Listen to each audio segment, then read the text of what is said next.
అవని సుజాత ఇద్దరూ కలిసి వేదవతి ఇంటికి వెళ్తారు.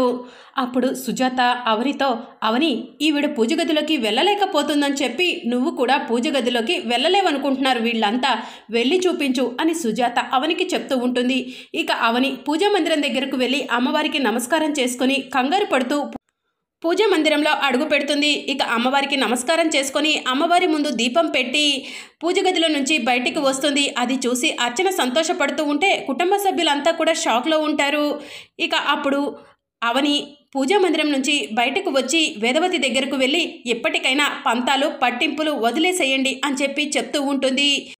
నువ్వు పూజ గదిలోకి వెళ్ళావని చెప్పి నీ ముందు నన్ను తలదించమంటావా? నేను తలదించను అని చెప్పి వేదవతి చెప్తూ ఉంటుంది. ఇది పల్లెటూరి ప్రజల సమస్య. పల్లెటూరి ప్రజల విషయంలో మీరు ముందడుగు వేయకపోతే నేను ముందడుగు వేస్తాను అని చెప్పి అవని వేదవతికి చెప్తూ ఉంటుంది. ఇక మరోవైపు వేదవతి రూమ్లోకి వెళ్ళి డోర్ లాక్ చేసుకుంటుంది. ఫ్యాన్కి ఉరి వేసుకోవాలని ప్రయత్నం చేస్తూ ఉంటుంది. ఇక అర్చన పరిగెత్తుకుంటూ వేదవతి ఉన్న రూమ్ దగ్గరకు వెళ్ళి పెద్దమ్మ గారు డోర్ ఓపెన్ చేయండి, శ్రీకర్ సార్ త్వరగా రండి అని చెప్పి గట్టిగా అరుస్తూ ఉంటుంది. మరి అప్కమింగ్ ఎపిసోడ్లో వేదవతి ఆత్మహత్య చేసుకోనుందా, లేకపోతే ఊరికే బెదిరించడానికి ఇలా చేస్తుందా, ఏం జరగనుందో తెలుసుకోవాలనుకుంటున్నారా? అయితే ఛానల్ను సబ్స్క్రైబ్ చేసుకొని సపోర్ట్ చేయడం మర్చిపోకండి. Thank you for watching.